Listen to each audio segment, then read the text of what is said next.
So what is the real deal with the War of the Rohirrim? Let's find out.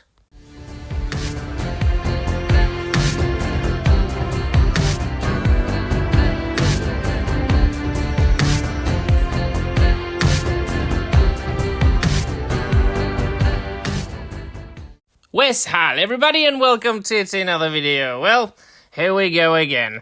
I never think that I will have to repeat myself again and again and again for a million times, but it seems that I have triggered many people on the internet by my latest video, which was a reaction to that which you can see on the screen, the pictures, the first stills from the upcoming The Lord of the Rings, The War of the Rohirrim. This particular video that I made yesterday was only a reaction to the visual representation of that show, to that which you can see on the screen, nothing else. And a lot of people have misunderstood me and missed my point. Now, of course, I have to take into consideration the fact that not everyone of these viewers have been following me for a long time. That is why they don't know that I have covered the topic of the War of the Rohirrim at least a dozen times. Most recently, 5 months ago, in which I in detail explained why I don't think this show will work. So instead of repeating myself, I will just put the video here right now, because it says everything, absolutely everything. It even includes reading of whole passages from the appendices to The Lord of the Rings that this show is supposedly adapting. And so, welcome European law from 5 months ago, telling you the same thing that I would tell you right now. Enjoy. The War of the Rohirrim is coming this year, but what's the story of Helm Hammerhand really about? Let's find out.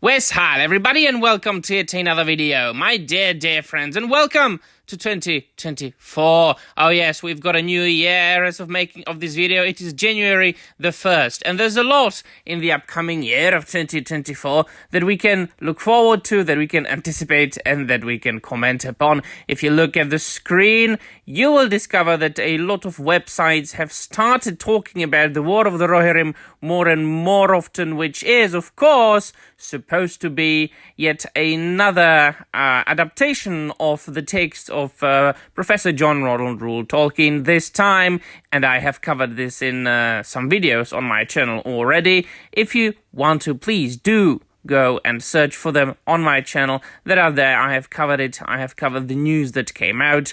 And while you're at it, my dear friends, if you haven't done so already, please do consider subscribing to the channel of this humble European fella. There is more to come from. And I have stated many times before that I do not really need many adaptations, or rather, I don't need any more adaptations of anything. If you think about it, all that you need is the source material. If you like the world of Professor Tolkien, why not going back and rereading the books? And then rereading them again. And if you want some diversity, quote-unquote, and some different genre, why don't you go and read something else, or watch something else, an originally made movie with its own original script? Why do we have to, all the time, under all circumstances, just keep adapting things and making prequels and sequels and rip-offs and spin-offs and things like that?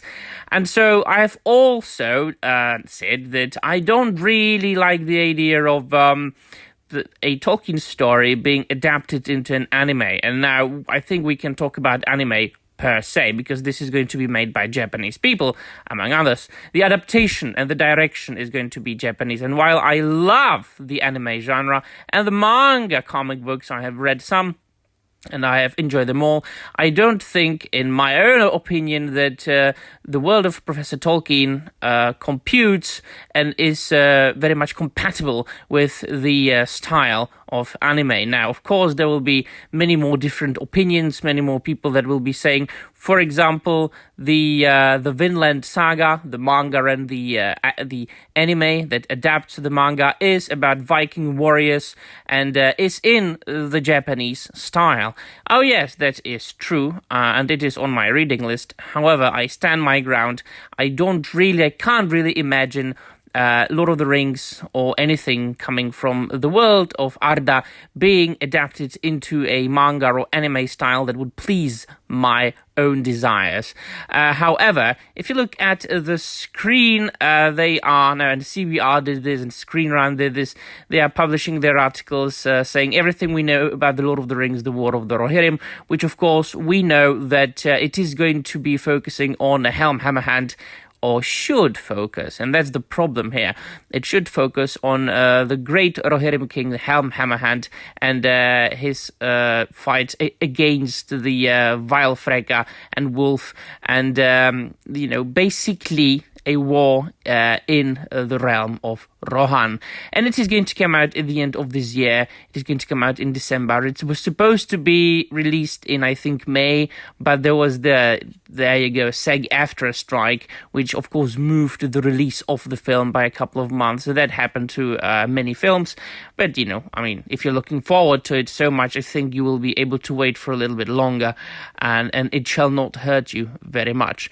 And it is going to be voiced by some star actors like Brian Cox, and Miranda Otto is going to actually repeat her role as Elwyn, because she's going to be narrating the story as she was telling you a chapter from Rohan's history, which I think is a very clever narrative technique there, and a way to bring an actor of one of the best adaptations in the history of movie making into something new, and thus bring, I think, a lot of fans of Peter Jackson's adaptation.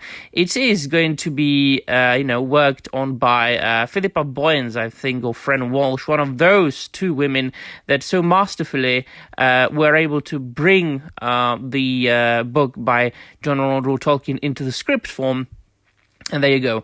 The direction will be done by Kenji Kamiyama, who of course is known for a lot of famous anime like there you go, Ghost in the Shell's standalone complex, and then you've got some other titles listed. Well, as far as my own experience with anime, my most favorites are probably the Studio Ghibli's genre, Studio Ghibli's films. And then, so there you go. Philippa Boyens is going to be working on it with Kenji Kamiyama. And so, this is all that we know, but I've got a little surprise for you at the end. It is, as we know very well, going to be adapting a little bit from the appendices to The Lord of the Rings, which the appendices have become a center of attention in the last couple of months, thanks to The Rings of Power. And I've decided to read out the part which this film is going to be adapting and put on the screen the respective pages. Now, please do forgive my reading. It is not perfect. It is about 3 pages. I didn't want to edit myself or start over and over again if I mispronounce something or had a little bit of a stutter or a slip of the tongue. But the gist of the video is to just present you with the source material and what this film is really adapting. And so I will just say, enjoy, my dear friends, and when you're finished watching and listening to me reading from The Lord of the Rings, please let me know in the comment down below what you think. And that'll be all. Thank you very much for watching, and Namarie. Of the kings of the Mark, between Eorl and Theoden, most is said of Helm Hammerhand. He was a grim man of great strength. There was at the time a man named Freka, who claimed descent from King Freawine, though he had, men said, much Dunlandish blood, and was dark-haired. He grew rich and powerful, having wide lands on either side of the Adorn. Near its source he made himself a stronghold and paid little heed to the king. Helm mistrusted him, but called him to his councils, and he came when it pleased him. To one of these councils Freka rode with many men, and he asked the hand of Helm's daughter for his son Wulf. But Helm said, "You have grown big since you were last here, but it is mostly fat, I guess." And men laughed at that, for Freka was wide in the belt. Then Freka fell in a rage and reviled the king, and said this at the last: "Old kings that refuse a preferred staff may fall on their knees." Helm answered, "Come, the marriage of your son is a trifle. Let Helm and Freka deal with it later. Meanwhile, the king and his council have matters of moment to consider." When the council was over, Helm stood up and laid his great hand on Freka's shoulder, saying, "The king does not permit brawls in his house, but men are freer outside." And he forced Freka to walk before him out of Edoras into the field. To Freka's men that came up, he said, "Be off! We need no hearers. We are going to speak of a private matter alone. Go and talk to my men." And they looked and saw that the king's men and his friends far outnumbered them, and they drew back. "Now, Dunlanding," said the king, "you have only Helm to deal with, alone and unarmed. But you have said much already, and it is my turn to speak. Freka, your folly has grown with your belly. You talk of a staff. If Helm dislikes a crooked staff that is thrust on him, he breaks it. So, with that he smote Freka such a blow with his fist that he fell back stunned and died soon after. Helm then proclaimed Freka's son and near kin the king's enemies, and they fled, for at once Helm sent many men riding to west marches. 4 years later, great troubles came to Rohan, and no help could be sent from Gondor, for 3 fleets of the Corsairs attacked it, and there was war on all its coast. At the same time, Rohan was again invaded from the east, and the Dunlandings, seeing their chance, came over the Isen and down from Isengard. It was soon known that Wulf was their leader. They were in great force, for they were joined by enemies of Gondor, that landed in the mouths of Lefnui and Isen. The Rohirrim were defeated, and their land was overrun. And those who were not slain or enslaved fled to the dales of the mountains. Helm was driven back with great loss from the crossings of Isen and took refuge in the Hornburg and the ravine behind, which was after known as Helm's Deep. There he was besieged. Wulf took Edoras and set in Meduseld and called himself king. There Haleth, Helm's son, fell, last of all defending the doors. Soon afterwards, the long winter began, and Rohan lay under snow for nearly 5 months. Both the Rohirrim and their foes suffered grievously in the cold, and in the dearth that lasts longer. In Helm's Deep there was a great hunger after Yule, and being in despair against the king's counsel, Hama, his youngest son, led men out on a sortie and foray, but they were lost in the snow.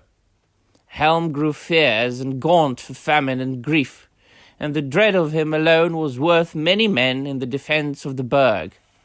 He would go out by himself, clad in white, and stalk like a snow troll into the camps of his enemies, and slay many men with his hands. It was believed that if he bore no weapon would bite on him. The Dunlandings said that if he could find no food, he ate men. That tale lasted long in Dunland. Helm had a great horn, and soon it was marked that before he sallied forth he would blow a blast upon it that echoed in the deep, and then so great a fear fell on his enemies that instead of gathering to take him or kill him, they fled away down the Coombe. One night men heard the horn blowing, but Helm did not return. In the morning there came a sun gleam, the first for long days, and they saw a white figure standing still on the dike, alone, for none of the Dunlandings dared come near. There stood Helm, dead as a stone, but his knees were unbent. Yet men that the horn was still heard at times in the heap, and the wraith of Helm would walk among the foes of Rohan and kill men with fear. Soon after the winter broke. Then Frealaf, son of Hild, Helm's sister, came down out of Danharrow, to which many had fled. With a small company of desperate men, he surprised Wulf in Meduseld and slew him, and regained Edoras. There were great floods after the snows, and the Vale of Entwarsh became a vast fen. The eastern invaders perished or withdrew, and there came help at last from Gondor, where the roads both east and west of the mountains. Before the year was ended, the Dunlandings were driven out, even from Isengard, and then Frealaf became king. Helm was brought from the Hornburg and laid in the 9th mound. Ever after, the white Cymbalmine grew there most thickly, so that the mound seemed to be snow-clad. When Frealaf died, a new line of mounds was begun,